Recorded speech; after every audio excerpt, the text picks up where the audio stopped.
Halo teman-teman DM Radio. Mari kita lanjutkan kembali pembahasan kita pada saat ini. Dan topik pada saat ini adalah apakah harus menikah di zaman ini. Bagi Anda yang masih lajang atau masih single, ada hal yang bergejolak di dalam hati adalah kapan saya menikah ya. Dan kalaupun saya menikah, siapa pasangan saya? Pertanyaannya, apakah boleh kita menikah pada zaman ini? Jawabannya, Alkitab tidak pernah melarang Anda dan saya untuk menikah. Firman Tuhan, agama apapun yang ada di dunia tidak pernah melarang Anda untuk menikah. Nah, tapi supaya kita lebih jelas melangkah kemana harus kita pergi sebagai anak-anak muda, maka kita perlu melihat akan pedoman di dalam firman Tuhan itu sendiri. Nah, pelajaran ini bukan hanya kepada Anda orang-orang muda yang beragama Kristen, tetapi yang di luar beragama Kristen pun kita bisa mempelajarinya bersama-sama. Saya ajak Anda dan saya untuk membuka dalam buku Kejadian pasal yang pertama, ayat yang ke-27 dan 28. Maka Allah menciptakan manusia itu menurut gambarnya, menurut gambar Allah diciptakannya dia, laki-laki dan perempuan diciptakannya mereka. Allah memberkati mereka, lalu Allah berfirman kepada mereka, beranak cuculah dan bertambah banyak, penuhilah bumi dan taklukkanlah itu. Berkuasalah atas ikan-ikan di laut dan burung-burung di udara dan atas segala binatang-binatang merayap di bumi.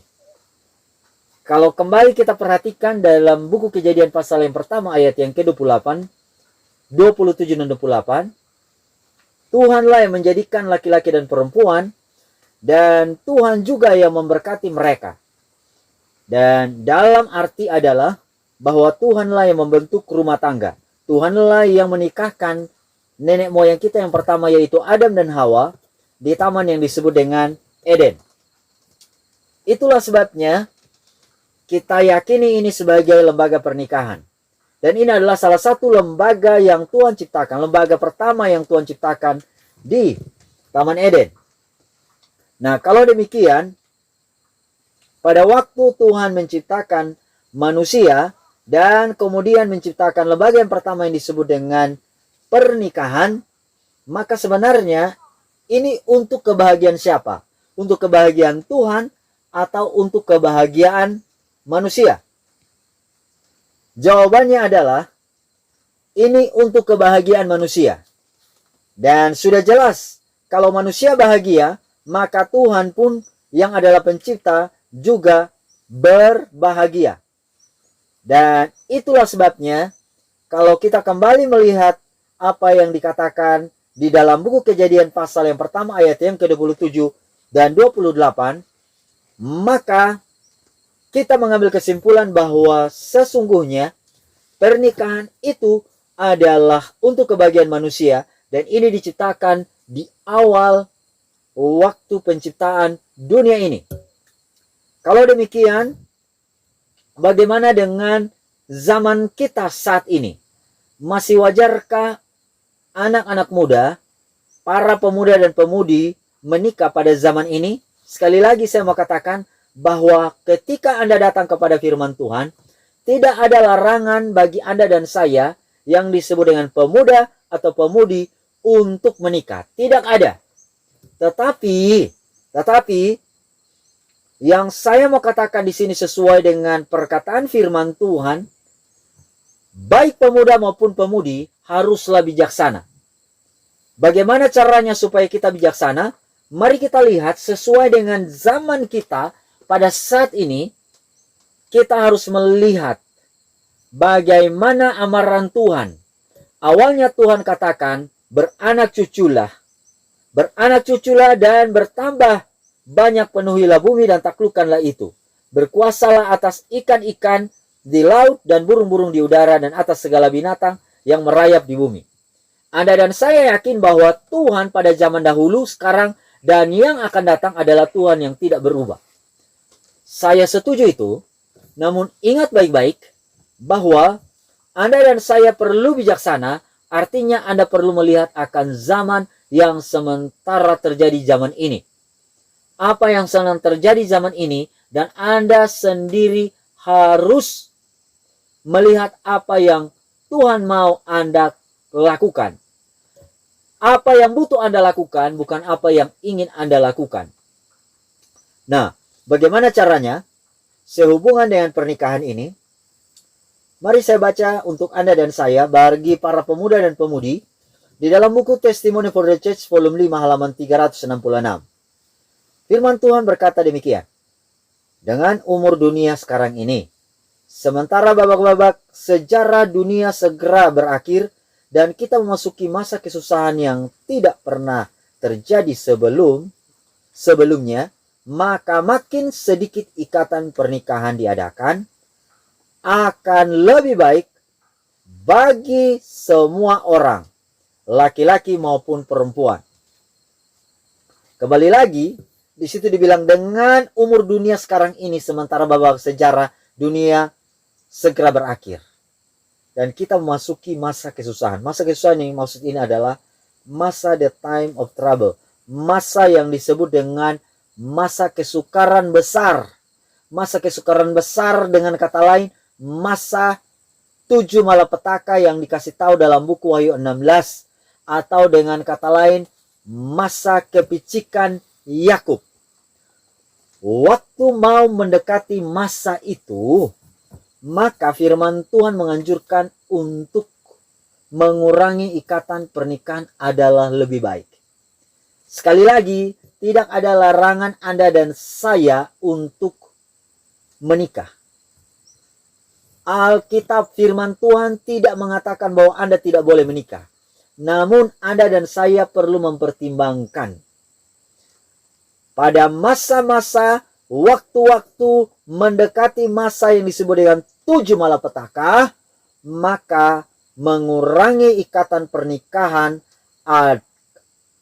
akan lebih baik bagi semua orang, baik bagi laki-laki atau bagi perempuan. Sekilas, kalau Anda ingin mengetahui masa kesukaran besar atau masa kepicikan Yakub, ini masa peristiwa paling terakhir sebelum kiamat. Sebelum Tuhan Yesus datang pada kali yang kedua. Dengan kata lain, jikalau Anda dan saya masuk pada masa itu, maka Anda dan saya yakinlah Tuhan Yesus sudah keluar dari bilik Maha Suci. Dan dia akan segera datang ke dunia ini, tidak hitung sampai 5 tahun, 2 tahun, dan sebagainya. Sudah sangat dekat dia akan datang. Karena kenapa? Karena firman Tuhan mengatakan bahwa inilah peristiwa yang terakhir. Peristiwa atau nubuatan terakhir yang akan terjadi sebelum kiamat atau Tuhan Yesus datang pada kali yang kedua. Dan Anda dan saya yang disebut dengan para pemuda dan para pemudi yang hidup pada zaman ini. Bayangkan saja jikalau Anda hidup sekarang ini, 1 bulan kemudian atau 2 bulan kemudian, 3 bulan kemudian, datang masa the time of trouble. Maka fokus Anda dan saya bukan lagi untuk menikah, tetapi untuk mempersiapkan diri bagi masa kesukaran besar yang akan datang. Tapi kalau Anda pun menikah, tidak masalah. Karena itu adalah pilihan Anda dan saya. Namun ingat baik-baik. Di akhir zaman, fokus Anda dan saya adalah mempersiapkan diri bagi hari kiamat, hari besar itu, hari kedatangan Tuhan Yesus yang kedua kali. Nah, kalau demikian, bagaimana caranya supaya saya menikah, lalu saya juga bisa memasuki masa kesukaran besar itu? Memang firman Tuhan mengatakan, kurangi ikatan kepernikahan adalah lebih baik. Ya, lebih baik. Namun kalau bagi Anda yang mau menikah, ada juga anjuran Tuhan untuk Anda dan saya. Baik para pemuda dan juga baik para pemudi. Karena kenapa? Kenapa mau menikah kamu? Aduh, karena saya tidak tahan nafsu. Sekarang pertanyaan saya untuk Anda dan saya, para pemuda dan pemudi. Nafsu itu datang dari mana? Lah, Tuhan yang ciptakan saya kok. Itu Tuhan yang ciptakan. Jadi, ya Tuhanlah yang ciptakan nafsu itu. Oke? Supaya Anda dan saya lebih jelasnya, mari kita pergi ke Kejadian 3 ayat 16. Siapakah yang menciptakan nafsu atau birahi itu? Di dalam Kejadian 3 ayat yang ke-16, firman-Nya kepada perempuan itu, susah payahmu waktu mengandung akan kubuat sangat banyak. Dengan kesakitan engkau akan melahirkan anakmu. Namun engkau akan birahi kepada suamimu dan ia akan berkuasa atasmu. Kata birahi di dalam ayat yang ke-16 kalimat yang terakhir ditulis dalam bahasa Inggrisnya adalah desire. Desire. Kalau Anda mau mengerti apa yang dimaksud dengan birahi, desire ini, Anda dan saya boleh lihat di dalam buku. Anda boleh lihat di dalam buku Amsal pasal yang ke-6 ayat 25. Nah, ini lebih jelas ya.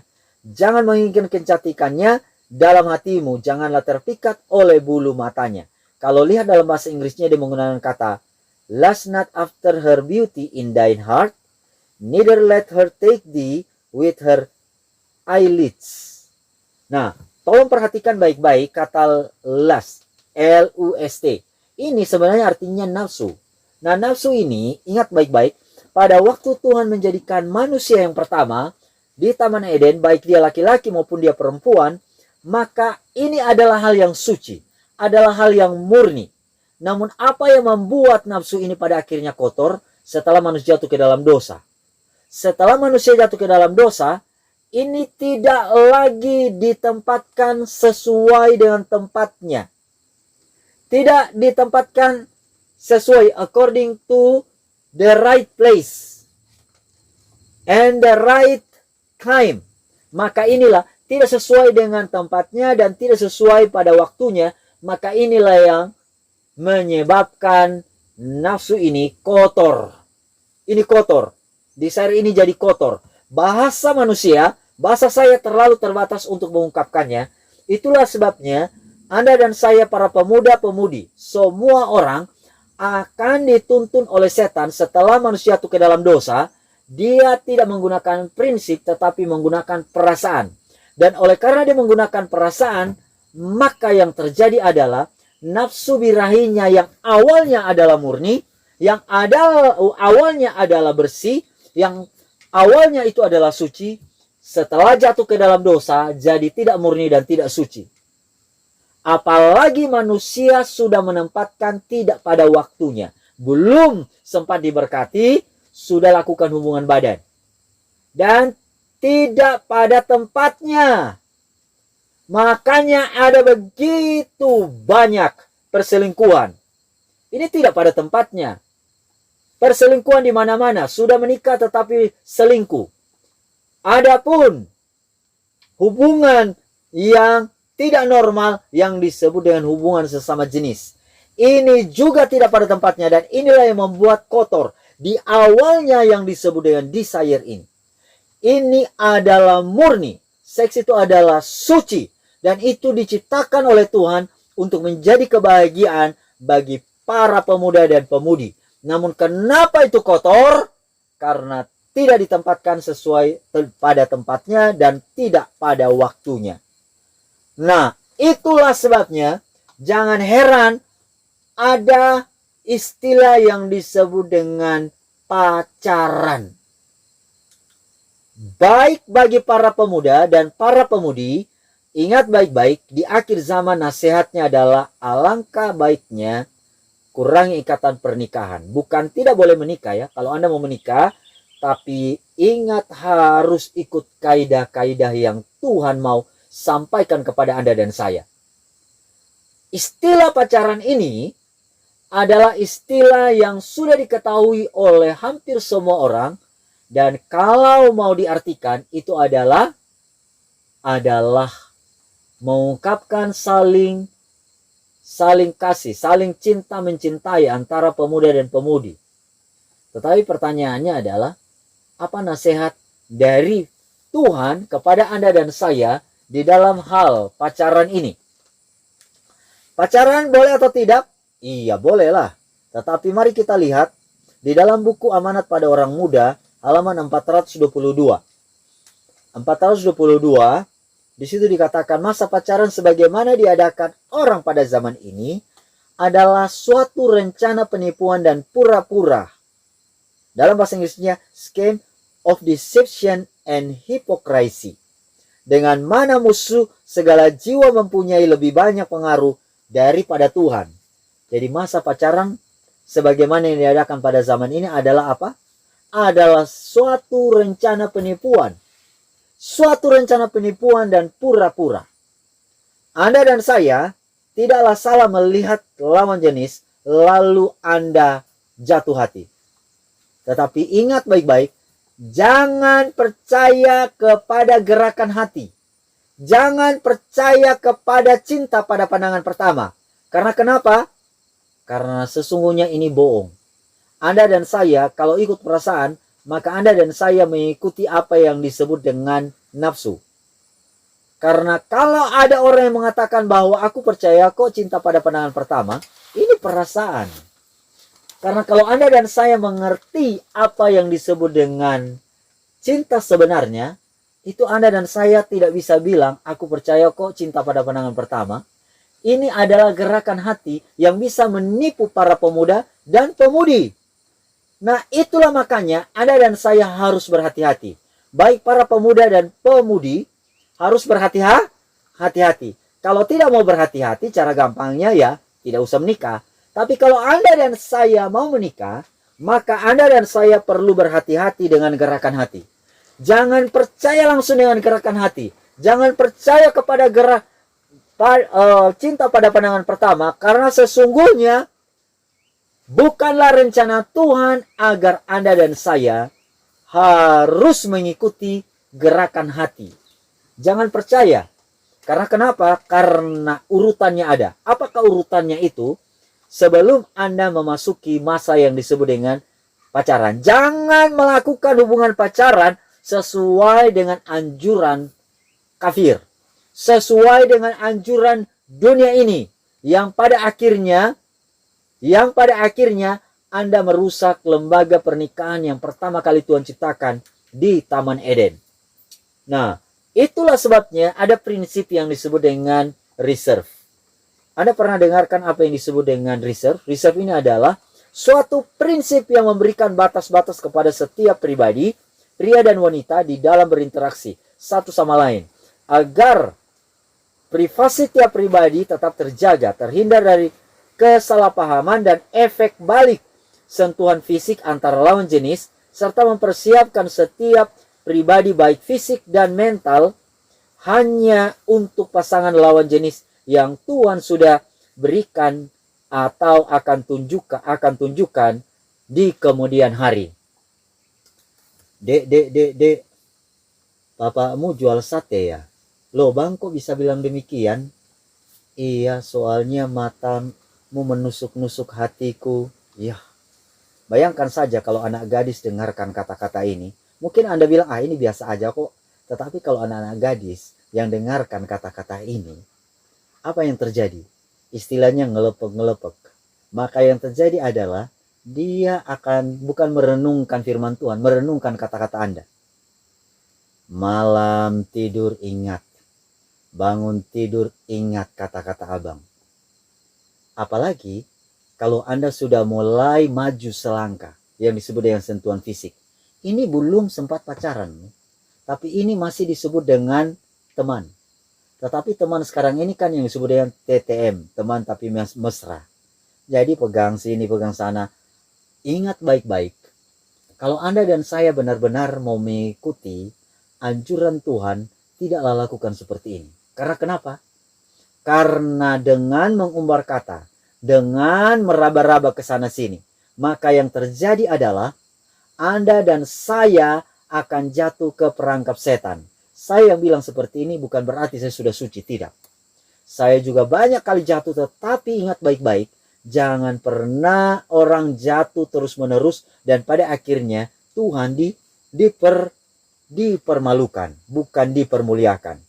Nah, yang berikutnya lagi, Anda dan saya perlu mengetahui, ini adalah langkah sebelum Anda masuk masa yang dibilang serius atau pacaran.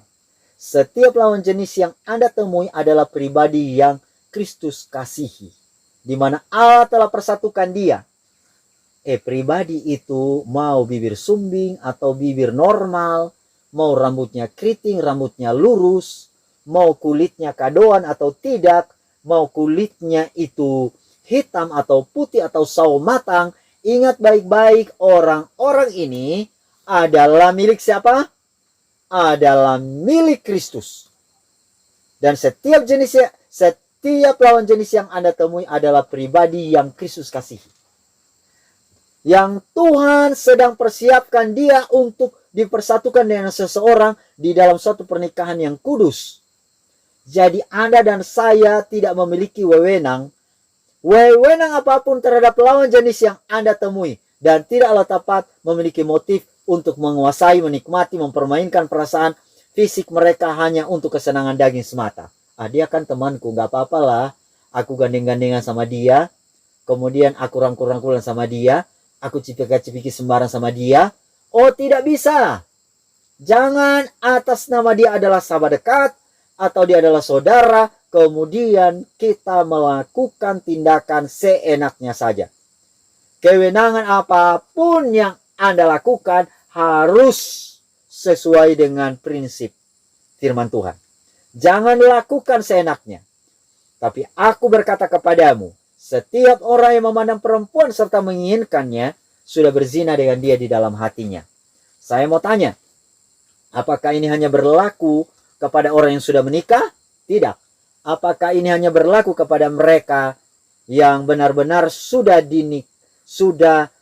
memiliki hubungan yang serius? Hubungan pacaran yang serius? Tidak.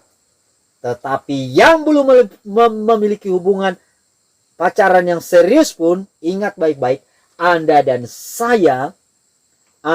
saya perlu untuk menjaga apa yang disebut dengan mata dan hati Anda dan saya.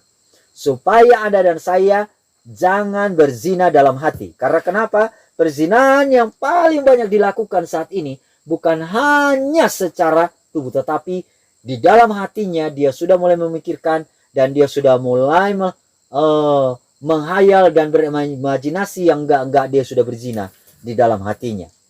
Itulah sebabnya di dalam Matius pasal yang kelima ayat yang ke-28 ini, di situ juga dalam bahasa Inggrisnya, but I say unto you that whosoever look on a woman to lust after her had committed adultery with her already in his heart. Jadi Anda dan saya sudah melakukan perzinahan dalam hati, hanya baru menginginkannya saja. Itulah yang menyebabkan pada akhirnya banyak anak-anak muda kita yang tidak bisa membedakan mana itu cinta, mana itu nafsu. Dan Anda dan saya yang hidup di akhir zaman ini, menjelang pintu kasihan tertutup, di mana masa kesukaran besar itu terjadi. Sekali lagi anjurannya, kalau Anda tidak sanggup melakukan prinsip-prinsip ini, lebih baik tak usah menikah. Daripada Anda menikah, Anda melakukan melakukan step demi step, tetapi Tuhan dipermalukan, bukan dipermuliakan. Karena lembaga ini adalah lembaga yang diciptakan Tuhan. Berbicara mengenai lembaga ini, kita harus menjaga diri pada waktu kita single. Nah, kalau demikian, apa yang dimaksud dengan cinta yang suci dan murni itu? Firman Tuhan katakan di dalam buku Adventist Home halaman 46. Cinta itu murni dan suci, tetapi nafsu umumnya adalah suatu yang sangat berbeda. Sementara cinta murni melibatkan Allah dalam rencananya, maka nafsu itu keras kepala, tergesa-gesa, tidak masuk akal, merelakan segala penahanan diri, dan akan menjadi pilihan dan berhalanya. Cinta yang benar, cinta yang sejati bukanlah nafsu yang besar, menyala-nyala dan darah mendidih. Sebaliknya, ia tenang dan kalem. Cinta demikian memandang jauh ke depan, bukan sekedar yang kelihatan dari luar, dan tertarik oleh kualitas-kualitas itu sendiri. Ia bijaksana dan bisa membedakan kesetiaan nyata dan tetap. Jadi apa yang firman Tuhan mau katakan kepada Anda dan saya? Cinta itu yang murni disebut apa? Melibatkan Allah dalam rencananya. Jadi kalau Anda pun mau menikah kemudian mengikuti langkah-langkah ini, maka harus ada Tuhan di dalam setiap kata-kata Anda. Harus ada Tuhan di dalam setiap tindakan Anda. Kalau tidak, maka yang terjadi, cinta itu bukanlah cinta yang murni dan suci, tetapi itu adalah nafsu. Bagaimana dalam pemikiran Anda dan saya? Harus ada Tuhan.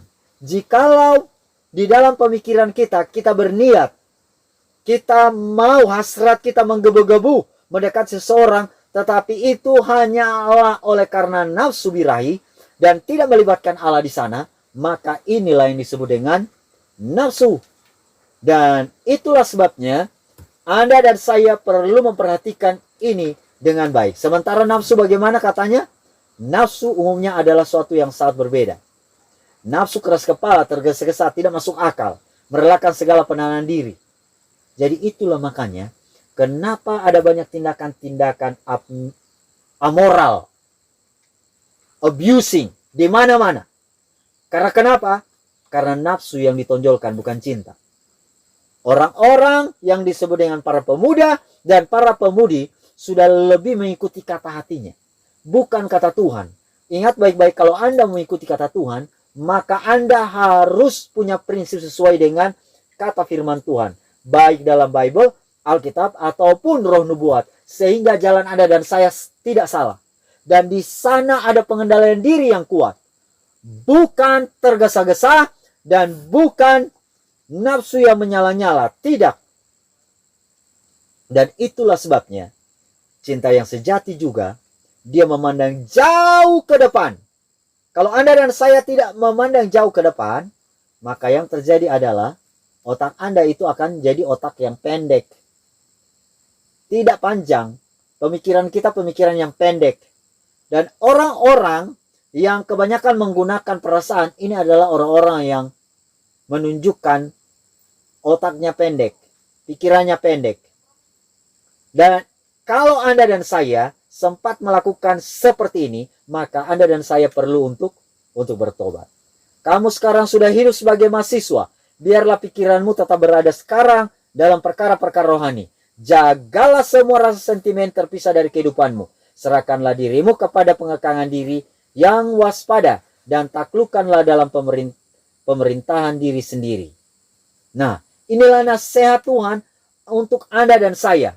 Dan khususnya saya mau kasih tahu sesuai dengan perkataan nasihat firman Tuhan, khususnya bagi para pemudi, kaum wanita, cewek-cewek, khususnya kamu kaum wanita, engkau telah jatuh kepada kesalahan yang menyedihkan, yang begitu merajalela dalam generasi yang akhlaknya merosot ini. Engkau telah suka kepada seks lawan jenismu. Engkau sangat suka dengan pergaulan mereka. Perhatianmu kepada mereka adalah membujuk dan engkau memberi dorongan atau menginginkan keintiman yang tidak selamanya sesuai dengan nasihat para rasul, supaya menjauhkan diri daripada segala yang tampaknya jahat. Ada berapa banyak anak-anak gadis yang rela menjual dirinya? Banyak. Ada berapa anak-anak gadis? Ada berapa banyak anak-anak gadis yang pada akhirnya hidupnya jadi kupu-kupu malam? Ada begitu banyak. Pertanyaannya, kenapa itu bisa terjadi? Kenapa itu bisa terjadi? Bagi para cowok-cowok, para pria-pria, saya mau tanya, mau Anda menikah sama wanita yang mantan kupu-kupu malam? Kalau Anda tidak tahu jawab, tanya saya. Mana saya mau?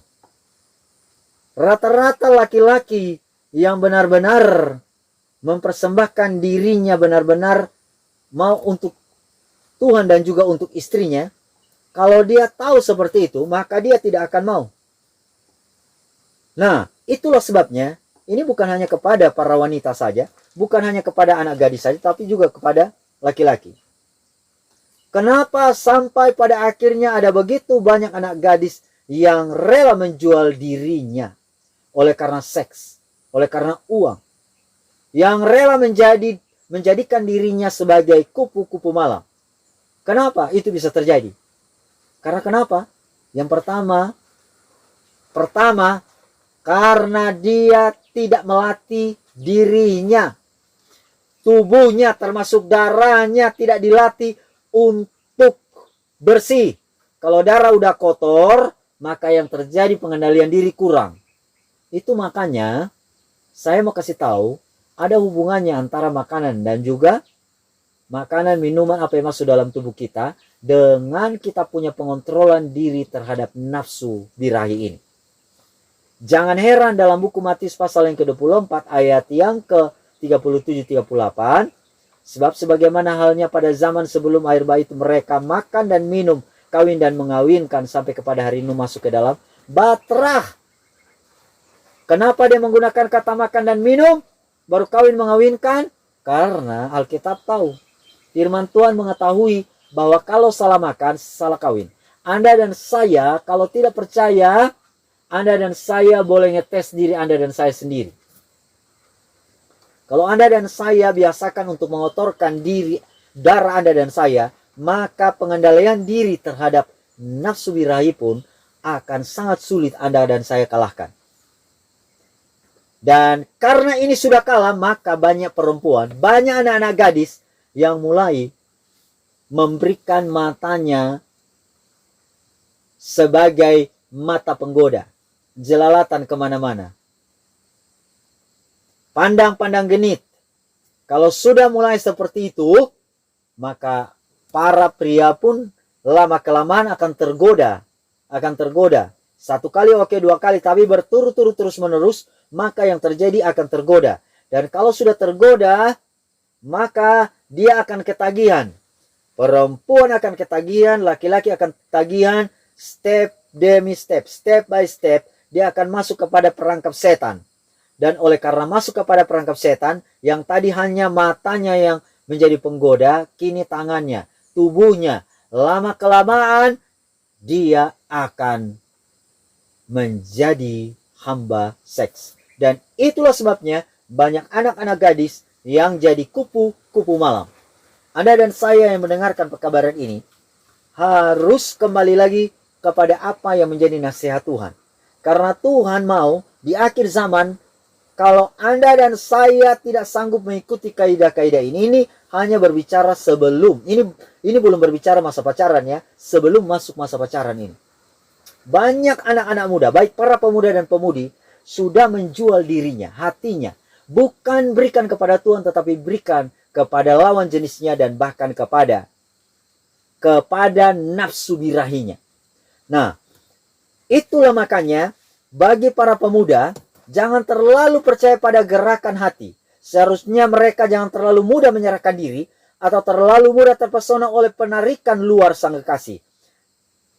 Karena kenapa? Karena kalau sudah seperti ini jadinya, maka walaupun nanti Anda masuki masa pacaran, bukannya Tuhan yang ditinggikan, bukannya prinsip yang ditinggikan di sana, tetapi nafsu birahilah yang ditinggikan di sana. Makanya di dalam buku Amanat pada Orang Muda, halaman 564 di sana, pacaran seperti yang dilakukan orang sekarang ini adalah rencana penipuan dan kemunafikan. Dengan mana musuh jiwa-jiwa telah membuatnya jauh lebih banyak daripada Tuhan.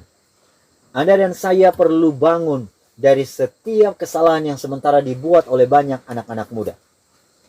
Tergila-gila bukanlah cinta. Engkau betah tinggal berjam-jam lamanya bersama-sama pada malam hari dengan pria wanita pacarmu itu, sebab kalian berdua sedang tergila-gila. Wanita pria itu menyatakan cinta kepadamu, padahal sebenarnya ia tidak mengetahui apa yang disebut dengan cinta murni dan hati yang tulus. Setan telah menjebak jiwamu, hai pemuda-pemudi. Kepada saya ditunjukkan bahwa engkau terpesona tertipu. Lalu setan bersukaria sebab pria dan wanita tidak memiliki satu pun tabiat yang akan menjadikannya seorang istri atau suami yang bahagia dan yang tidak akan mampu menciptakan suatu rumah tangga bahagia. Telah mempengaruhimu dan memisahkan engkau dari ibu kandungmu yang sangat setia mengasihimu. Ingat baik-baik, firman Tuhan katakan tergila-gila bukanlah cinta. Anda dan saya yang walaupun belum masuk masa pacaran, sudah terbiasa tinggal berjam-jam lamanya pada malam dengan pria, wanita. Kalau udah menjadi pacarmu juga, apakah itu wajar? Tidaklah wajar. Kalau sudah berdua-duaan sepanjang malam, lalu yang terjadi adalah lupa waktu. Dan akhirnya orang-orang akan menganggap bahwa inilah laki-laki dan laki-laki dan perempuan murahan. Nah, kalau sudah lakukan ini, ya, sudah lakukan ini, apa yang terjadi? Maka datanglah, kalau zaman sekarang ini ada yang disebut dengan chatting-chattingan lewat WhatsApp.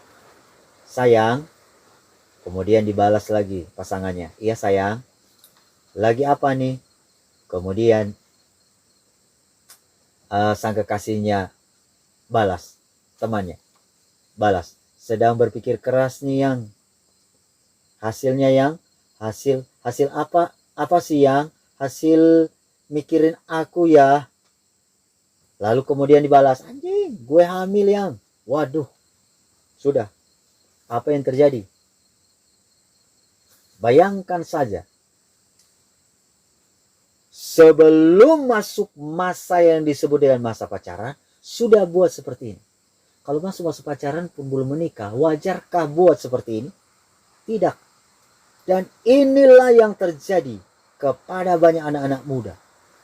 Anak-anak muda, kalaupun mereka tidak menjadi kupu-kupu malam, mereka tidak menjual dirinya demi uang, tetapi oleh karena menjadi budak seks, budak nafsu, maka yang terjadi adalah mereka berikan kepada orang yang dekat dengan mereka. Serius yang? Positif hamil? Yang benar nih. Akhirnya datang lagi kepada situasi di mana menggugurkan janin di dalam kandungan. Dalam usia keberapa? Usia belasan tahun. Gadis manapun yang mau menyerahkan tubuhnya supaya diraba-raba oleh laki-laki, bagaimanapun dia tidak layak bagi kerajaan sorga. Anda boleh lihat ini, kutipannya dalam buku Seks, Zina, dan Cerai, halaman 148. Yang rela membiarkan dirinya diraba-raba. Tubuhnya, laki-laki. Bagaimanapun, dia tidak layak bagi kerajaan sorga. Semua kebiasaan dan praktek kejahatan inilah yang merusak orang muda. Apakah engkau mau melakukan ini kepada anakmu sendiri? Bukankah engkau menganggap ini semua perbuatan sumbang jika menelanjangi tubuhnya? Semua laki-laki yang melakukan hal seperti itu menuntun para wanita muda ke dalam praktek kekejian. Ada begitu anak-anak muda, para pemuda yang tidak takut lagi sama Tuhan, yang tidak segan-segan melakukan tindakan-tindakan amoral kepada lawan jenisnya, kepada perempuan yang disukainya, atau perempuan yang ingin dia lampiaskan nafsu birahinya. Wah, kalau Anda dan saya tidak berdoa banyak, maka yang terjadi adalah ini bukan hanya terjadi kepada anak-anak muda, tetapi banyak orang tua. Banyak orang tua. Itulah sebabnya, itu mengarah kepada percabulan dan perlakuan penuh nafsu birahi. Pikiran bagaimana engkau telah merendahkan dan menghina kebenaran. Oh, Allah membenci dosa yang demikian. Saya mau tanya, apakah Allah menyukai tindakan demikian? Tidak. Apapun alasannya, Allah membenci tindakan-tindakan seperti itu. Lalu, saya tidak lakukan itu kok. Tapi saya hanya lakukan video call. Iya, video call pertama kali. Lihat bibir, mata, kumis, hidung, kening, pipi, dan lain sebagainya. Dagu, lain sebagainya. Wah, kamu kayaknya lebih modis ya pakai pakaian seperti itu. Waduh. Kemudian, mulai video call, buka-bukaan sedikit. Saya mau tanya. Kalau sudah seperti ini, kira-kira Anda dan saya boleh memikirkan Tuhan lagi? Kira-kira Roh Kudus hadir di dalam video-video call seperti ini? Nggak usah dulu kasih tunjuk hal lekukan-lekukan tubuh, tetapi menggunakan kata-kata saja. Kira-kira Tuhan hadir di sini? Kira-kira Roh Kudus ada di sini? Apakah Anda berpikir bahwa Tuhan dimuliakan melalui kata-kata kita dan video call yang seperti ini? Tidak. Anda dan saya tidak sementara mengundang Roh Kudus hadir, tetapi roh setan hadir. Anda dan saya tidak melakukan apa yang disebut dengan memuliakan Tuhan, tetapi justru mempermalukan Tuhan. Karena Anda dan saya secara tidak sadar sementara menginjak-injak lembaga perkawinan. Itulah sebabnya Nasihat firman Tuhan di dalam buku ini mengatakan seperti ini ya. Saya baca untuk Anda dan saya. CG halaman 445-446. Perbuatan jahat yang tersembunyi memusnahkan ketetapan hati, usaha yang sungguh-sungguh dan kemauan untuk membina tabiat yang rohani. Semua orang mempunyai perasaan yang benar mengenai apa yang tercakup dalam hidup orang Kristen. Mengetahui bahwa pengikut Kristus wajib menaklukkan setiap nafsu, kuasa jasmani dan pikiran agar selalu berada dalam penurutan kepada kehendak Allah. Bagaimana mungkin Anda dan saya bisa menguasai diri kalau Anda dan saya memanjakan menonton film-film yang tidak benar? Masukkan film-film Hollywood yang sebenarnya mulai awalnya itu seperempat telanjang, kemudian setengah telanjang, lama-lama sudah tidak ada satu benang pun yang menutup tubuhnya. Bagaimana mungkin Anda dan saya bisa mengalahkan dosa itu kalau Anda dan saya membiasakan diri menonton film-film seperti itu? Itulah sebabnya perbuatan jahat yang tersembunyi, firman Tuhan katakan, memusnahkan ketetapan hati. Tahu memusnahkan ketetapan hati? Memusnahkan prinsip, memusnahkan ketaatan kepada Tuhan. Dan inilah usaha setan sungguh-sungguh untuk menghancurkan tabiat Anda yang suci. Dan Tuhan tidak dipermuliakan di dalam tindakan-tindakan seperti itu. Hai anak-anak muda, kebiasaan duduk larut malam adalah biasa. Kalau Anda sudah anggap itu biasa, maka yang terjadi ada temannya, tetapi itu tidak menyenangkan Tuhan. Sekalipun kalian berdua adalah orang Kristen, waktu-waktu larut malam ini mengganggu kesehatan dan melemahkan pikiran untuk pekerjaan esoknya. Tidak usah berbicara mengenai nafsu birahi dulu. Mengenai kesehatan pun kalau kita sudah larut malam duduk, walaupun bicara-bicara tentang ciptaan Tuhan, bicara tentang ciptaan Tuhan tengah malam. Hari pertama, ini jam 11 malam. Hari pertama Tuhan ciptakan apa yang terang? Hari kedua apa? Cakrawala. Wah, kita bahas penciptaan di jam 11 malam, jam 12 malam. Walaupun itu dibicarakan, tetapi kalau sudah juga larut malam, melanggar hukum kesehatan. Tetapi kenyataan yang terjadi kalau sudah tengah malam, apalagi berdua-duaan, lawan jenis, boro-boro menciptakan langit dan bumi. Tuhan pada mulanya hari pertama terang sampai hari yang ke-6 manusia, Tuhan menciptakan manusia. Menceritakan tentang keluarga pun sudah tidak ada lagi. Yang akan ditonjolkan itu adalah nafsu kalau sudah di jam-jam seperti itu. Apalagi kalau berdua-duaan. Oh, ada anak-anak muda bilang begini, saya kan gak punya pacar. Ini adalah nasihat bagi Anda dan saya yang mau mengikuti kaidah-kaidah Tuhan sampai kepada jenjang pernikahan. Tapi kalau tidak sanggup, lebih baik jangan menikah. Ya, jangan menikah.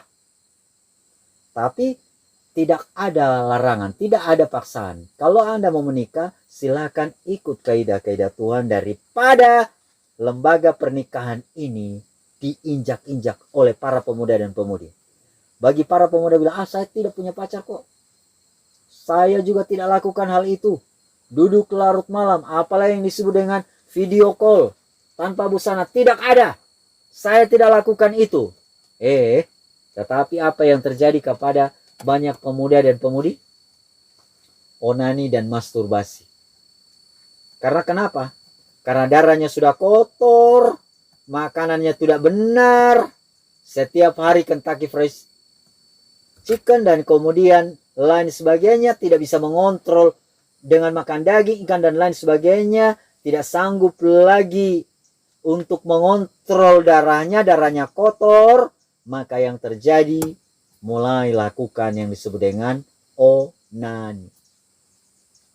Di dalam buku Seks, Zina dan Cerai halaman 144, orang yang melakukan onani pasti merusak tenaga hidup yang terdapat dalam tubuhnya. Setiap tindakan yang tidak perlu dilakukan padahal menggunakan tenaga hidup yang terdapat dalam tubuh manusia akan diikuti dengan kemuraman. Lihatlah, kalau teman-teman sudah mulai muram, itu dipertanyakan. Para orang muda, bagian tubuh yang terpenting adalah otak, sangat dibebani pada usia muda, sehingga menimbulkan kekurangan kemampuan dan kelelahan, memberi peluang timbulnya berbagai penyakit. Anda pikir lakukan masturbasi onani itu sehat? Mana? Menyebabkan penyakit, kata buku Seks, Zina, dan Cerai. Karena kenapa? Karena tubuh Anda dirusakkan. Sel-sel otak Anda dirusakkan. Pikiran Anda akan dimanjakan kepada hal yang tidak suci. Dan ini akan membuat Anda dan saya batal menerima materai Allah yang hidup. 1 Korintus 6 ayat yang ke-18. Jauhkanlah dirimu dari percabulan. Setiap dosa lain dilakukan manusia terjadi di luar dirinya. Tetapi orang yang melakukan percabulan berdosa terhadap dirinya sendiri. Kalau demikian, kita sudah bicara mengenai masa-masa sebelum masuk masa pacaran. Bagaimana dengan seorang laki-laki dan perempuan yang hendak menikah? Ingat baik-baik, Anda dan saya harus memiliki hubungan pengenalan. Yang orang banyak katakan bahwa itu adalah masa pacaran. Masa pacaran. Dan masa pacaran ini bagi laki-laki dan perempuan, pertama, jangan terburu-buru. Pernikahan dini tidaklah dianjurkan. Kalau pria, wanita, muda atau para pemuda tidak menghormati tuntutan-tuntutan Allah, kalau mereka gagal mengindahkan tuntutan yang mereka pada agama, akan ada bahaya kalau mereka tidak sesungguhnya mengindahkan syarat-syarat menjadi suami atau istri. Kebiasaan Anda yang sering bergaul dengan seorang pilihan Anda dan juga mengorbankan peluang-peluang rohani dan waktu berdoa Anda sangat berbahaya. Anda mendukung kerugian yang tidak dapat diatasi. Amanat pada orang muda halaman 550. Alinea yang kedua. Ingat, jangan terburu-buru. Anda dan saya yang sudah memasuki masa pacaran, orang tua, anak-anak, baik laki-laki maupun perempuan, harus memiliki prinsip yang teguh. Jangan terburu-buru. Jangan sampai tiba-tiba Anda mengetahui bahwa pasangan Anda itu adalah playgirl. Atau Anda mengetahui pasangan Anda laki-laki itu adalah playboy. Kalau ini diketahui nantinya, maka Anda dan saya merusak lembaga pernikahan. Itulah makanya kenapa harus ada pengenalan. Dan pengenalan ini adalah yang Anda dan saya sebut sebagai pacaran. Tetapi pacaran yang dimaksudkan di sini adalah harus sesuai dengan apa yang Tuhan inginkan, bukan apa yang dunia inginkan.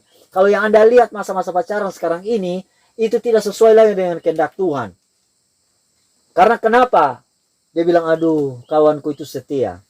Tetapi segala tempat ada. Di sini dikasih harapan, di sana dikasih harapan, di sono dikasih harapan, di utara, selatan, timur, barat dikasih harapan.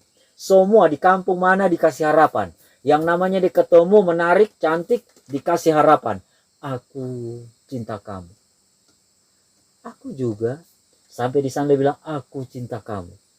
Diobral cintanya.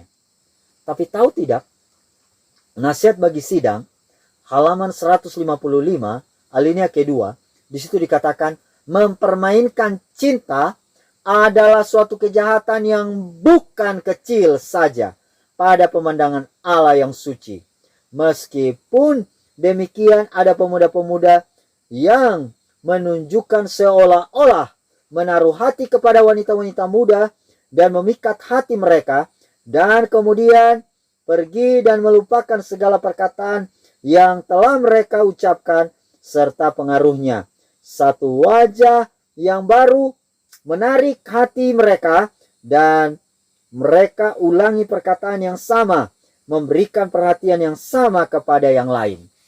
Kalau Anda buat hal seperti ini adalah dosa yang bukan kecil. Di sana Anda bilang cinta, di sini bilang cinta, selatan, utara, timur, barat bilang cinta, semuanya. Anda dan saya perlu berhati-hati. Karena kenapa? Karena ini adalah apa? Adalah kekejian di hadapan Tuhan. Jadi, Anda dan saya perlu mengontrol diri. Makanya nasihatnya jangan terburu-buru. Karena kenapa? Di akhir zaman ini, fokus Anda dan saya bukan obral cinta. Bukan. Sebenarnya, pernikahan memang itu dianjurkan di awal waktu Tuhan menciptakan langit dan bumi ini. Bumi dalam 6 hari, pada hari yang ke-6 Tuhan menjadikan manusia. Tetapi di akhir zaman ini mau mendekati masa penutupan pintu kasih yang tertutup, sudah harusnya anak-anak muda, baik laki-laki dan perempuan, fokus kepada kecurahan roh hujan akhir. Hujan akhir turun dekat dengan penutupan masa, mematangkan dan menyediakan untuk dituai. Dari mana saya tahu? Testimony to Minister halaman 506. Dan setelah mereka dimateraikan, mereka akan menerima hujan akhir, sebagaimana hujan awal terus atas murid-murid itu pada hari Pentakosta.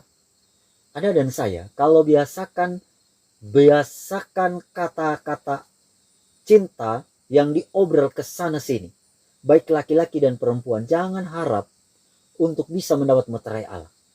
Anda dan saya yang lebih menonjolkan nafsu ini di dalam tontonan, di dalam tindakan, di dalam pemikiran, maka jangan pernah berharap mendapat meterai Allah yang hidup. Tak seorang pun dari kita akan menerima meterai Allah sementara tabiat kita masih mempunyai suatu cacat dan celah. Apakah Anda berpikir kalau kita masih menonjolkan nafsu, kita tidak memiliki cacat? Tidak akan. Tidak akan Anda dan saya menerima materai kalau masih ada cacat seperti itu. Tidak akan. Dan orang yang menerima materai Allah adalah orang yang menerima kecurahan roh hujan akhir. Roh suci akan dicurahkan hanya apabila hati ini sudah sedia untuk menerimanya. Setelah sudah disucikan dari segala dosa dan pelanggaran. Setelah diri sudah mati untuk ambisi-ambisi. Roh mencari kedudukan sudah hilang. Kerendahan hati, lemah lembut, penyucian sepenuhnya sudah menjadi milik orang-orang percaya. Di kalimat terakhir, penyucian sepenuhnya sudah menjadi milik orang-orang percaya. Jadi, bagi anak-anak muda, para pemuda dan pemudi yang rindu untuk dimateraikan dan menerima kecurahan roh hujan akhir, Anda dan saya harus menyucikan diri sepenuhnya. Ini tidak bisa ditawar-tawar. Karena kenapa? Karena inilah sebenarnya pekabaran fokus kepada anak-anak Tuhan. Itulah sebabnya kenapa ada anjuran untuk mengurangi ikatan pernikahan. Karena kalau sudah terbagi fokus, maka Anda dan saya akan sulit mengerjakan. Tuhan sendiri akan sulit mengerjakan pekerjaan penyucian dalam jiwa dan batin Anda dan saya. Nah, sekarang mari kita lanjutkan. Di dalam buku Kejadian 1 ayat 26-27 tadi sudah dibaca. Baiklah kita menjadikan manusia menurut gambar dan rupa kita, supaya mereka berkuasa atas ikan-ikan di laut dan burung-burung di udara, dan atas ternak dan atas seluruh bumi, dan atas segala binatang melata yang merayap di bumi. Maka Allah menciptakan manusia menurut gambar dan rupanya. Jadi Anda dan saya, laki-laki dan perempuan, baik yang masih muda atau yang sudah tua, diciptakan sesuai dengan gambar dan rupa Allah. Kalau Anda dan saya yakin bahwa kita, apalagi para pemuda dan pemudi, diciptakan sesuai gambar dan rupa Allah, maka kalau para pemuda mau mendekati lawan jenisnya, dia harus lapor ke siapa? Minta izin kepada siapa? Orang tua kan? Siapa orang tua yang kita yang pertama? Tuhan. Karena yang menciptakan Anda dan saya sesuai gambar dan rupa Allah adalah Tuhan. Sesuai Kejadian 1 ayat 26-27. Nah, kalau demikian, sudah sewajarnya Anda dan saya harus melakukan doa kepada Tuhan. Tuhan, tolong saya supaya saya tidak salah. Jangan hanya oleh karena lihat dengan mata Anda dan saya, kemudian mempertimbangkan di dalam pikiran Anda dan saya, langsung tembak sini, tembak sana. Saya mau ulangi sekali lagi, di akhir zaman ini, bagi Anda dan saya yang tidak sanggup mengikuti kaidah-kaidah ini, maka lebih baik tidak menikah. Daripada kalau Anda menikah dan lembaga Tuhan diinjak-injak. Itulah sebabnya harus melibatkan Tuhan. Lapor Tuhan. Lapor Tuhan. Karena kenapa? Di dalam Kejadian 2 ayat yang ke-7. Ketika itulah Tuhan Allah membentuk manusia itu dari debu tanah dan mengembuskan napas hidup ke dalam hidungnya. Demikianlah manusia itu menjadi makhluk yang hidup. Tuhan menciptakan siapa duluan? Adam. Itulah makanya. Karena Tuhan menciptakan Adam, laki-laki harus menunjukkan bahwa dirinya adalah laki-laki sejati. Maka bukti dia adalah laki-laki sejati sebelum dia mendekati lawan jenisnya. Maka dia harus datang kepada Sang Pencipta. Harus datang kepada Sang Pencipta, harus berdoa, bergumul banyak. Karena ini bukan sama seperti Anda beli kacang goreng di kios sana. Bukan sama seperti Anda pergi beli monja, beli cabo. Atau beli pakaian di mall sana. Tidak. Anda dan saya sementara mau mendekati lawan jenis dan dia itu adalah milik Tuhan dan Anda dan saya juga adalah milik Tuhan, kita harus lebih banyak berkomunikasi dengan Tuhan. Jikalau Anda dan saya tidak lakukan ini, maka yang terjadi adalah kita belum siap untuk menikah. Kita belum siap untuk menikah. Kita baru memasuki masa serius pacaran saja kita sudah lakukan hal ini. Mari saya baca Membina Keluarga yang Bahagia halaman 39. Orang Nasrani yang tulus hati tidak akan meneruskan niatnya menikah tanpa mengetahui bahwa Allah berkenan terhadap tindakannya itu. Ia tidak mau memilih untuk dirinya sendiri. Dia akan merasa bahwa Allah harus memilih bagi dia. Jadi laki-laki sejati dia harus meminta kepada Allah, biarlah Allah yang memilih untuk dia. Lalu maksudnya Allah memilih untuk dia, tiba-tiba Allah menciptakan Hawa seperti pada waktu penciptaan mula-mula. Allah berikan Hawa tiba-tiba kepada Adam? Tidak. Anda dan saya perlu melihat nasihat selanjutnya. Dan itu ditulis di dalam firman Tuhan. Lihat apa yang Tuhan bilang. Karena kenapa? Kalau Anda mau bertanya mentor Anda dan saya, bukan para psikolog. Bukan para mentor yang Anda lihat berupa manusia, tidak, tapi Anda harus lihat apa kata firman Tuhan. Firman Tuhan dalam Alkitab Roh Nubuat. Inilah yang menjadi dasar. Dan setelah Anda lakukan itu, maka Anda perlu untuk melakukan langkah selanjutnya. Berdoa, berpuasa sungguh-sungguh, lalu setelah itu Anda dan saya perlu melihat apa yang firman Tuhan kasih tahu. Melapor kepada orang tua, laki-laki dan laki-laki kalau mau untuk mendekati anak gadis, maka dia perlu lapor orang tua. Orang tuanya juga orang tua anak gadis. Nah, mari saya baca kutipan. Harus seorang anak pria atau anak perempuan memilih seorang teman dengan tidak lebih dahulu meminta nasihat ibu bapa. Kalau langkah yang demikian sebenarnya mempengaruhi kebahagiaan orang tua jika mereka mempunyai kasih sayang untuk anak-anak mereka. Dan haruskah anak tersebut dengan tiada mengindahkan nasihat dan himbauan orang tua, berkeras hati dan menuruti jalannya sendiri? Saya menjawab dengan tegas, tidak. Hormatilah ayahmu dan ibumu supaya lanjut umurmu di tanah yang diberikan Tuhan Allahmu kepadamu. Orang tua Anda dan saya harus mendapat informasi bahwa Anda sementara menaruh hati kepada Sang. Lalu orang tua dari sang anak perempuan, sang anak cewek, Anda harus mendekati orang tua dan memberikan informasi. Karena kenapa? Masalahnya anak itu bukan milikmu. Itu milik orang tuanya juga. Seorang pemuda yang suka mengadakan pergaulan kepada seorang pemudi serta mengikat persahabatannya tanpa diketahui ibu bapa gadis itu, ia bertindak bukan sebagai orang Nasrani yang mulai terhadap orang tuanya. Jangan mencuri, kata yang dituliskan oleh jari Allah di atas loh batu. Namun berapa banyak pencuri cinta yang dipraktekkan dalam memaafkan diri. Kitab suci menghukumkan segala jenis perbuatan yang tidak jujur. Jadi Anda belum melapor orang tuanya, langsung nembak sini sana, maka Anda melanggar hukum Tuhan, yaitu mencuri. Seorang yang menuntun, nah itu ditulis tadi ya di dalam buku Membina Keluarga Bahagia halaman 51. Seorang yang menuntun anak perempuan menyeleweng dari tugasnya, yang mengacaukan pikiran anak itu dari perintah Allah dengan tegas agar menurut dan menghormati orang tua, ialah seorang yang tidak akan setia kelak pada segala kewajiban perkawinan. Adalah kewajiban bagi semua anak-anak muda, para pemuda, untuk langsung melaporkan dan meminta izin pada orang tua sang anak gadis, sehingga dengan demikian Anda dan saya boleh mempertanggungjawabkan ini bukan hanya di hadapan Tuhan, tetapi di hadapan orang tuanya. Dan ini adalah tindakan seorang kesatria, tindakan seorang laki-laki sejati. Jangan pandang enteng dengan nasihat firman Tuhan seperti ini. Karena kenapa? Karena kalau Anda tidak lakukan ini, lebih baik jangan menikah.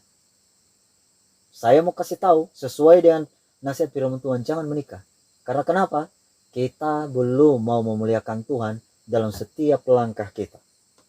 Nah, itulah sebabnya bagi anak-anak perempuan yang mau menerima seorang anak laki-laki menjadi pasangan hidupnya, dia harus bertanya kepada Tuhan juga. Bertanya kepada Tuhan lebih banyak lagi. Karena apakah orang yang akan menjadi suami saya ini bisa menuntun saya dekat dengan Tuhan? Apakah bisa menuntun saya ke surga? Mari kita lihat nasihatnya. Hal-hal yang perlu diperhatikan seorang anak perempuan dari seorang laki-laki yang akan menjadi suaminya. Mari kita lihat di dalam buku Kejadian 2 ayat 8 dan 9. Selanjutnya Tuhan Allah membuat taman di Eden di sebelah timur, disitulah ditempatkannya manusia dibentuknya itu. Lalu Tuhan Allah menumbuhkan berbagai pohon dari bumi yang menarik dan yang baik untuk dimakan buahnya, dan pohon kehidupan di tengah-tengah taman itu, serta pohon pengetahuan tentang yang baik dan yang jahat. Saya mau tanya, Tuhan menempatkan manusia itu di mana? Menempatkan manusia di mana? Di taman? Di Taman Eden. Saya mau tanya, saudara tahu apa arti Eden? Teman-teman orang muda, tahu apa arti Eden? Eden artinya kebahagiaan. Jadi, Tuhan ciptakan laki-laki duluan. Kemudian, Tuhan ciptakan perempuan. Dan Tuhan menempatkan laki-laki sebelum ada perempuan itu di Taman Eden. Artinya, saya mau tanya, di Taman Eden itu ada apa saja sih? Supaya bagi anak laki-laki yang mau menikah ini tahu. Jangan sampai mereka tidak tahu. Dan bagi anak-anak perempuan yang mau menerima laki-laki juga tahu. Juga tahu bagaimana cara supaya saya menerima dia kehendak Tuhan untuk jadi pasangan saya atau tidak. Nah, caranya adalah, ingat baik-baik, laki-laki ini dia adalah sosok yang diciptakan oleh Tuhan. Lalu dia ditempatkan di Taman Eden. Artinya, Eden artinya kebahagiaan. Laki-laki harus sanggup menuntun perempuan kepada kebahagiaan. Harus sanggup menuntun perempuan kepada Eden. Tidak mungkin dia tinggal di Eden, laki-laki, kemudian dia mau tuntun orang yang dikasihinya tinggal di luar Taman Eden. Tidak mungkin lah. Laki-laki sejati adalah laki-laki yang tinggal di Eden. Fisiknya aja yang tinggal di Eden. Hatinya di luar Eden. Mana mungkin dia ditempatkan di Eden, fisiknya, tubuhnya, bahkan pikirannya ada di Eden. Kalau pikirannya ada di Eden, maka yang terjadi adalah, kira-kira kalau ada orang yang dia sayangi, dia mau bawa ke Eden atau enggak? Enggak mungkin dia bilang begini, saya yang di Eden ya, kamu di luar sana, jauh sana. Kamu di luar Eden, enggak mungkin. Jadi perempuan yang mau cari laki-laki adalah perempuan yang mencari laki-laki, harus dia lihat kriteria laki-laki yang hatinya ada di Eden. Laki-laki yang bisa menuntun dia ke Eden. Amin. Kalau tidak menuntun dia ke Eden, tahu apa arti Eden? Kebahagiaan. Kebahagiaan di dunia ini ada apa? Kebahagiaan sejati itu hanya saat Anda dan saya di sorga. Artinya adalah Anda dan saya, kalau mau pasangan kita itu adalah pasangan sejati, maka pasangan itu yang membawa kita ke Eden, ke sorga. Amin. Lalu pertanyaan saya di sini, di Eden itu ada apa sih? Lalu Tuhan, ada apel, ada buah-buahan, ada segala macam. Tetapi apa yang membuat taman itu istimewa? Dan pohon kehidupan di tengah-tengah taman itu. Dia bilang, lalu Tuhan Allah menumbuhkan berbagai pohon dari bumi yang menarik dan yang baik untuk dimakan buahnya, dan pohon kehidupan di tengah-tengah taman itu. Di Taman Eden ada pohon kehidupan. Ada pohon kehidupan. Di tengah-tengah taman ada 2 pohon. Yang pertama pohon kehidupan, kemudian pohon pengetahuan tentang yang baik dan jahat. Kalau Anda dan saya perhatikan pohon kehidupan, ya, dan pohon pengetahuan baik dan jahat berada di taman, di tengah-tengah taman, dan bentuknya mirip, hanya warnanya yang bentuknya seperti buah apel, tetapi warnanya yang beda. Pohon kehidupan buahnya warnanya keemasan, sementara buah pohon pengetahuan baik dan jahat warnanya perak, ya, warnanya perak. Nah, kira-kira laki-laki yang atau Adam yang ditaruh di tengah-tengah taman ini, dia makan buah pohon pengetahuan, dia mau makan buah kehidupan atau tidak? Makan. Kalau dia makan, berarti dia mau berikan ini kepada orang yang dikasihi atau enggak? Dikasihi. Pasti dia kasih kepada orang yang dikasihi. Itulah sebabnya bagi para wanita, bagi anak-anak gadis yang mau memilih pria, haruslah memilih laki-laki atau pria yang bisa menuntun dia kepada pohon kehidupan. Sekarang pertanyaannya, Anda dan saya tahu apakah arti pohon kehidupan itu? Mari saya baca di dalam Amsal 15 ayat yang keempat dan Wahyu 2 ayat yang ke-7. Lidah lembut adalah pohon kehidupan, tetapi lidah curang melukai hati. Jadi, nasihat yang pertama adalah carilah laki-laki yang lemah lembut.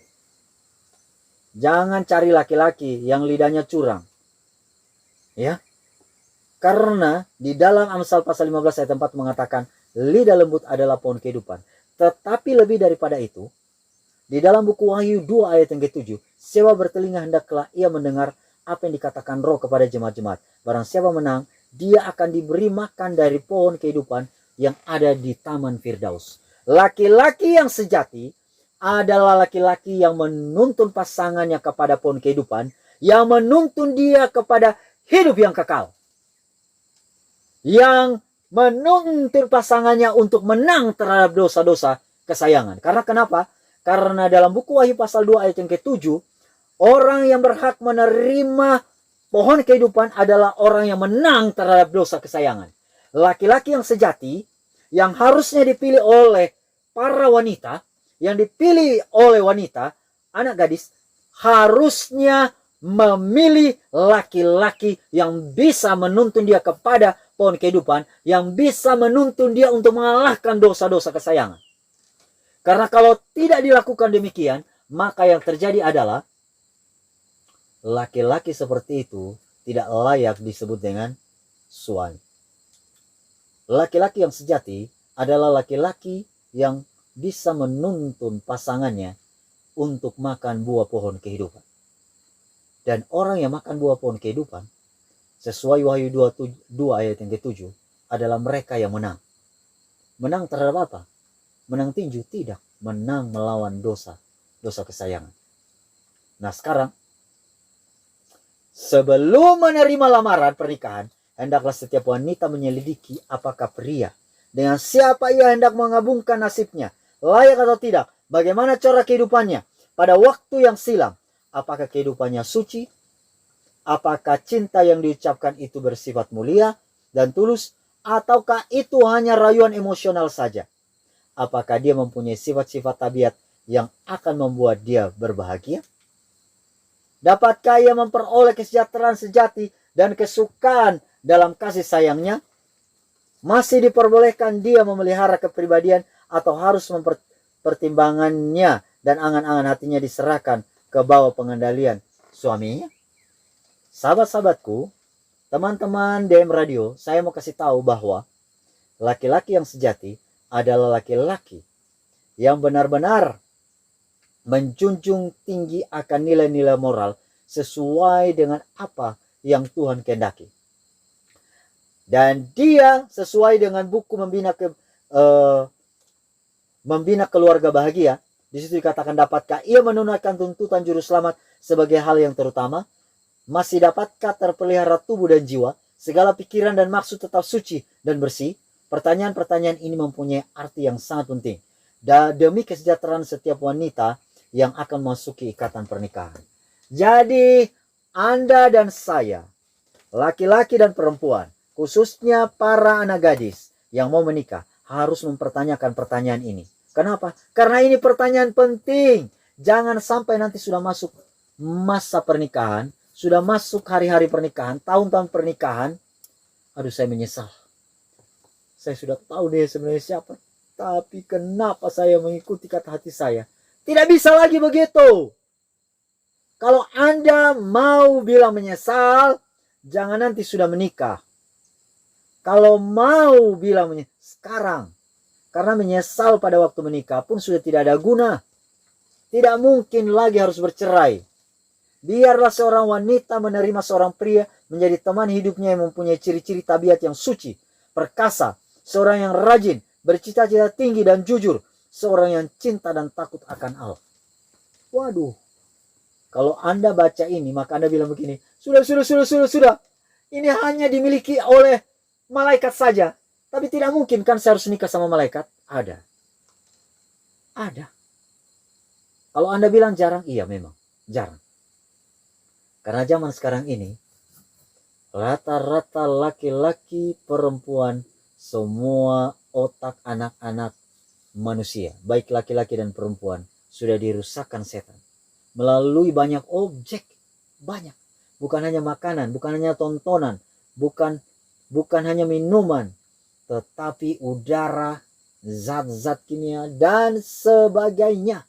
Sudah merusak anak-anak, baik laki-laki dan perempuan, sehingga pertimbangannya rusak. Saya mau berikan contoh. Pada waktu saya masih kuliah, tiba-tiba ada para dosen dan juga di jam PA bahas tentang hubungan anak muda. Jadi pada waktu itu dibahaslah dari A sampai Z. Ada narasumbernya, kemudian ada MC-nya, ada dan lain sebagainya. Ada naratornya. Lalu sampai kepada ruang tanya jawab, saya hanya bertanya satu pertanyaan kepada Bapak narasumber dan juga semua yang hadir. Apakah waktu masa pacaran boleh berciuman? Tahu jawabannya bagaimana? Tidak jelas. Oh, sesuai dengan daerah masing-masing. Kalau daerah Afrika, jangan pacaran. Mau ke gereja pun, ke acara ibadah, cium-ciuman. Katanya. Jadi ada yang bilang tidak salah, ada yang bilang salah. Jadi jawabannya, kesimpulannya tidak ada, tidak jelas. Apa yang saya mau bilang? Di zaman ini, di akhir zaman, ada begitu banyak pandangan-pandangan yang membuat kita tidak mengikuti prinsip. Karena kenapa? Karena ada begitu banyak objek, ada begitu banyak hal, ada begitu banyak pengaruh yang merusak tubuh kita, darah kita, sehingga anak-anak laki-laki maupun perempuan sudah tidak berdiri teguh di prinsip. Jadi kalau adalah anak-anak gadis yang bilang begini, aduh mustahil saya mendapat laki-laki seperti itu. Iya, saya boleh katakan iya. Karena kenapa? Sudah sangat jarang laki-laki yang memiliki prinsip seperti ini. Yang ciri-ciri tabiatnya suci dan perkasa, seorang yang rajin bercita-cita tinggi dan jujur, seorang yang cinta dan takut kepada Tuhan. Lalu mungkin Anda dan saya bilang begini, bagaimana dengan Bapak yang menyampaikan pekabaran ini? Jangan Anda pikir saya ini suci, perkasa, seorang yang rajin bercita-cita tinggi dan jujur, seorang yang cinta dan takut kepada Tuhan. Aduh, saya bergumul untuk hal ini. Tetapi yakinlah, dengan pertolongan Tuhan, Anda dan saya akan masuk kepada standar ini. Kita semua masuk pada proses ini. Itulah sebabnya bagi perempuan, bagi laki-laki, Anda dan saya perlu melakukan doa berkali-kali lipat. Dalam Kejadian 2 ayat 15, Tuhan Allah mengambil manusia itu dan menempatkannya dalam Taman Eden untuk mengusahakan dan memelihara taman itu. Yang saya mau bilang, bagi anak-anak gadis, anak perempuan yang mau menikah harus melihat ciri ini. Kalau anak-anak perempuan tidak melihat ciri ini, maka dia akan missing. Dia harus melihat seorang anak laki-laki yang apa? Yang punya Eden, yang mengusahakan dan memelihara, artinya memiliki pekerjaan. Memiliki pekerjaan. Dan memiliki pekerjaan dalam hal ini adalah, yang saya mau katakan adalah, memiliki pekerjaan sesuai dengan agenda Tuhan. Bukan agenda dunia ya. Bukan agenda dunia. Nah, apakah pekerjaan itu? Apakah pekerjaan itu? Mari saya baca ya. Inilah pekerjaannya. Oke. Oke. Manusia itu memberi nama kepada, Kejadian 2 ayat 2. Manusia itu memberi nama kepada segala ternak, kepada burung-burung di udara, dan kepada segala binatang hutan. Tetapi baginya sendiri ia tidak menjumpai penolong yang sepadan dengan dia. Pekerjaannya apa? Tahu pekerjaan utama yang harus dicari dari seorang laki-laki? Yaitu memberi nama. Memberi nama. Tahu apa arti nama di dalam Alkitab? Dalam firman Tuhan? Kalau ini latar belakangnya, si Adam memberikan nama kepada semua burung-burung, kepada segala binatang, tapi dia lihat semua berpasang-pasangan, tetapi dia sendiri tidak punya pasangan. Dia memberikan nama. Sekarang, latar belakangnya sekarang ini sehubungan dengan memberikan nama. Tahu apa arti nama? Nama dalam Alkitab artinya tabiat. Tabiat. Dan tahu tidak, memberikan nama saya Maxi Nelsoneno. Ya, nama saya. Jadi, Anda dan saya punya juga nama, dan nama ini diberikan oleh orang tua. Oleh orang tua. Dan kapan seorang itu diberikan nama? Waktu dia lahir. Sekarang, berbicara mengenai lahir, ada berapa kali orang lahir? Lahir. Di dalam buku Yohanes 3 ayat yang ketiga, dikatakan bahwa Tuhan Yesus bilang, jika Nikodemus, jika engkau tidak dilahirkan kembali, engkau tidak bisa melihat kerajaan Allah. Ada berapa kali orang lahir? 2 kali. Lahir pertama lahir jasmani, lahir kedua lahir rohani. Lahir pertama saya keluar dari air, lahir kedua juga keluar dari air. Lahir pertama keluar dari ketuban kan, lahir kedua juga keluar dari dalam air itu, waktu dibaptis. Jadi yang saya maksudkan adalah, waktu lahir pertama diberikan nama Bapa di bumi. Lahir yang kedua diberikan nama siapa coba? Lahir yang kedua. Mari kita baca Matius 28 ayat 19. Karena itu pergilah, jadikanlah semua bangsa muridku, dan baptislah mereka dalam nama Bapa, Anak, dan Roh Kudus. Lahir yang kedua, baptis, diberikan nama siapa? Bapa, Anak, dan Roh Kudus. Laki-laki yang sejati memberikan nama, mempersiapkan orang-orang agar diberikan nama Bapa, Anak, dan Roh Kudus. Mempersiapkan laki-laki yang sejati, yang cocok menjadi suami, adalah laki-laki yang mempersiapkan orang-orang di luar sana yang baru memiliki nama di bumi ini. Belum memiliki nama Bapa, Anak, dan Roh Kudus. Inilah pekerjaan laki-laki sejati. Dan anak-anak perempuan, anak-anak gadis harus melihat anak-anak laki-laki yang memiliki ciri yang suka mempersiapkan orang memiliki nama Bapa, Anak, dan Roh Kudus. Pekerjaan apa ini? Penginjilan lah. Menyatakan kebenaran kepada orang lain agar memiliki tabiat Yesus, memiliki tabiat Tuhan, memiliki tabiat Roh Kudus, memiliki tabiat Bapa, Anak, dan Roh Kudus. Itu arti nama. Itulah sebabnya kalau pria dan wanita dalam kebiasaan mereka yang mereka jalani sehari-hari, biasa-biasa saja, mereka harus menjalani kehidupan yang luar biasa. Artinya, kalau sudah mau menikah, mereka harus berdoa berkali lipat. Kalau tadinya hanya berdoa 2 kali dalam sehari, maka mereka harus melakukan 4 kali berdoa dalam sehari. Karena tidak main-main. Kalau demikian, bagaimana perempuan yang akan menjadi pasangan hidup dari seorang laki-laki? Kalau lihat apa yang dikatakan dalam buku Kejadian 2 ayat 21-23, lalu Tuhan Allah membuat manusia itu tidur nyenyak. Ketika ia tidur, Tuhan Allah mengambil salah satu rusuk daripadanya, lalu menutup tempatnya itu dengan daging. Dan dari rusuk yang diambil Tuhan Allah daripada manusia itu, dibangunnyalah seorang perempuan, lalu dibawanyalah kepada manusia itu. Lalu berkatalah manusia itu, inilah dia, tulang dari tulangku dan daging dari dagingku. Ia akan dinamai perempuan, sebab ia diambil dari laki-laki.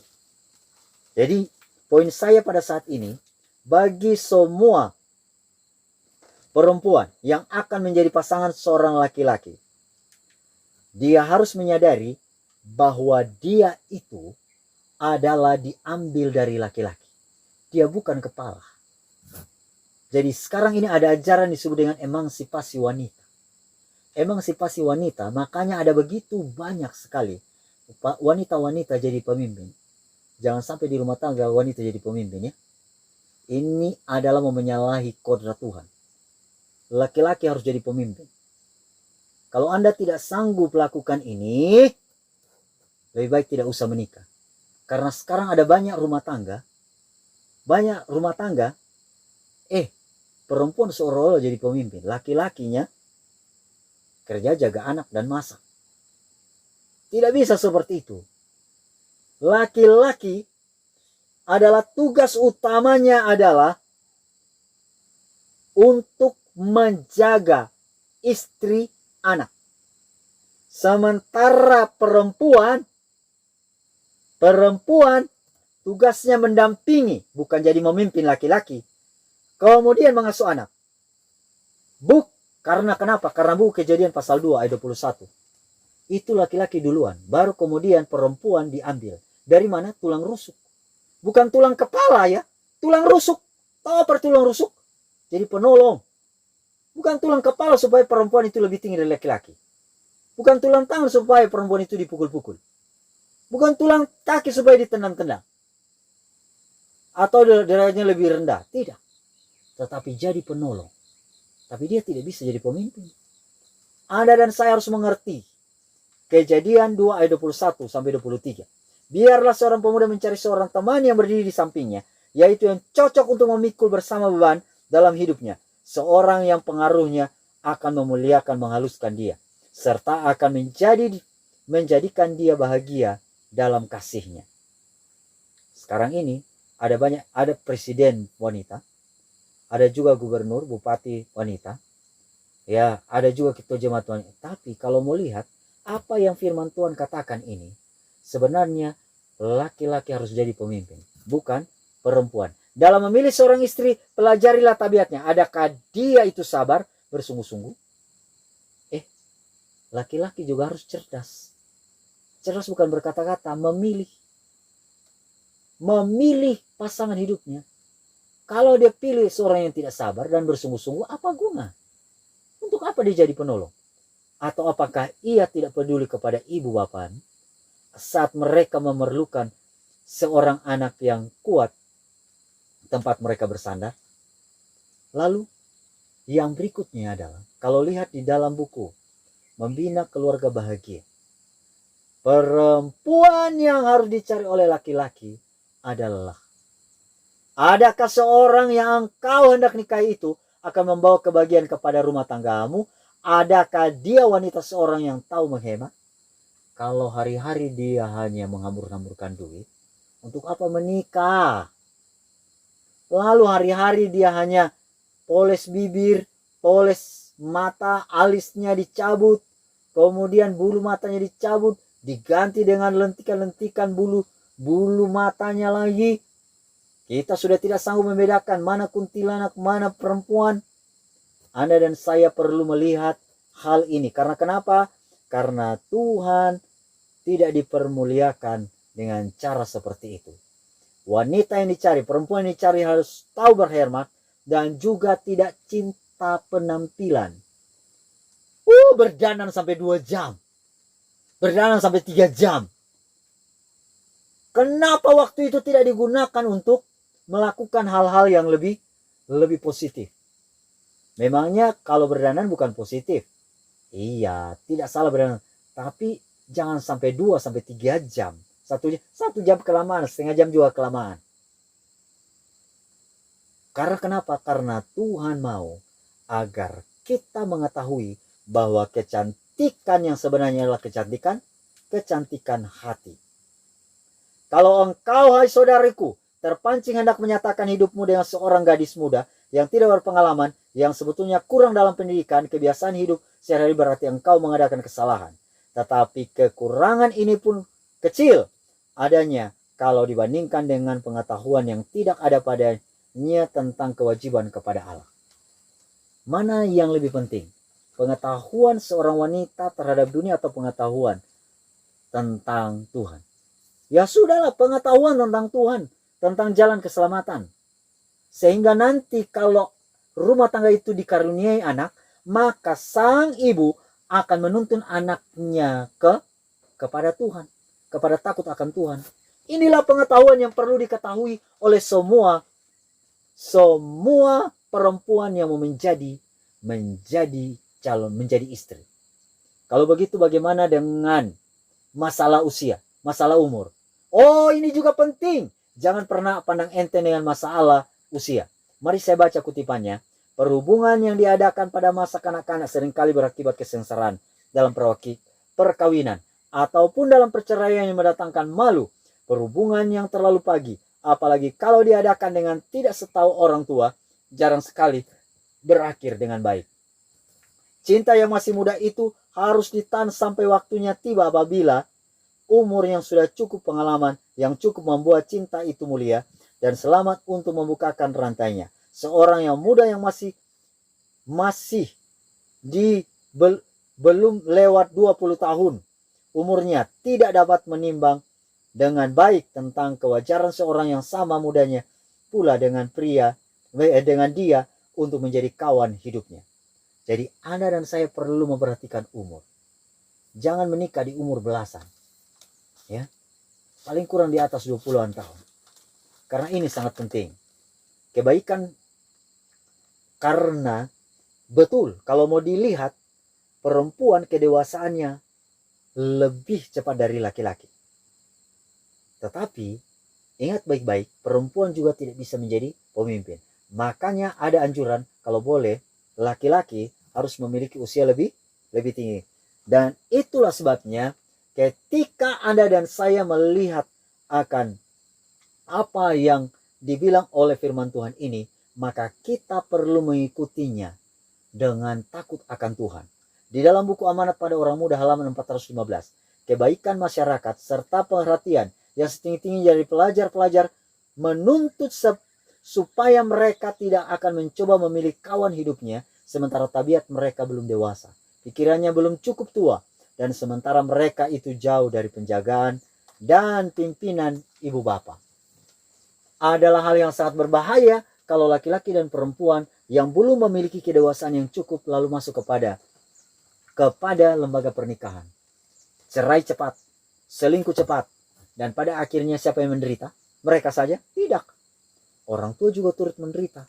Teman-teman di samping kiri kanan juga menderita.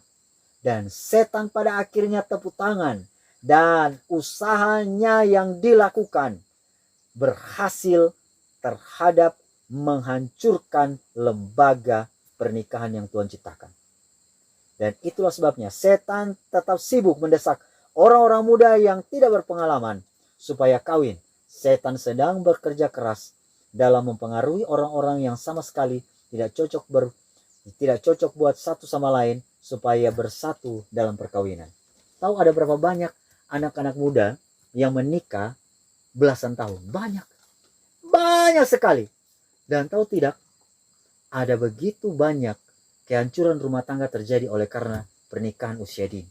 Dan Tuhan tidak dipermuliakan dan setan berhasil di dalam cobaannya. Kutuk Tuhan selalu menghadapi banyak perhubungan yang tidak pada waktunya serta tidak pantas yang diadakan pada zaman sekarang dalam sejarah dunia. Amanat pada orang muda, halaman 420. Nah, kalau demikian, apa yang perlu dilakukan oleh umat-umat Tuhan? Umat-umat Tuhan kembali lagi harus melihat pengalaman. Karena pengalaman adalah guru yang terbaik. Guru yang terbaik. Lihatlah bagaimana perceraian terjadi di sana-sini oleh karena tidak mengikuti kehendak Tuhan. Kalau boleh, janganlah ada perbedaan umur yang terlalu mencolok. Suatu kelalaian dalam hal ini dapat mengakibatkan kehancuran kesehatan pihak yang lebih muda. Maka seringkali anak-anak pun tidak mempunyai kekuatan badani dan otak. Mereka tidak dapat menerima dari orang tua yang sudah lanjut usia rawatan dan pergaulan yang erat, dibutuhkan kehidupan mereka yang masih muda belia. Dan mungkin pula mereka dirugikan oleh kematian bapa atau ibu pada saat memerlukan bimbingan dan cinta kasih. Dan ini adalah bagi mereka yang nantinya berkomitmen untuk memiliki anak.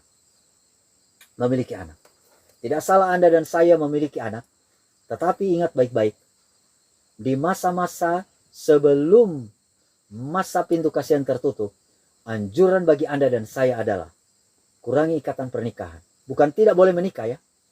Kurangi ikatan pernikahan dan tidaklah bijaksana bagi mereka yang memiliki anak. Tapi tidak ada larang kalau Anda memiliki anak, ya itu pilihan Anda dan saya. Namun ingat baik-baik, setiap konsekuensi harus Anda dan saya tanggung. Jikalau anak yang Tuhan izinkan Anda dapatkan, tuntunlah untuk lebih dekat dengan Tuhan. Bukan tuntun untuk lebih dekat dengan dunia ini. Karena kenapa? Karena Tuhan mau agar bukan hanya suami, bukan hanya istri, tetapi juga anak-anak boleh dibawa berjumpa dengan Tuhan Yesus pada waktu Tuhan Yesus datang pada kali yang kedua.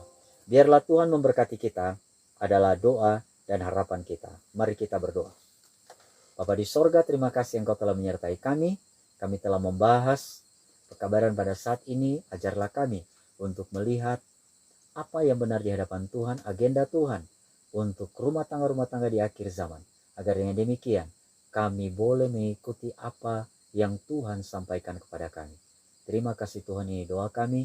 Di dalam nama Tuhan Yesus kami berdoa. Amin.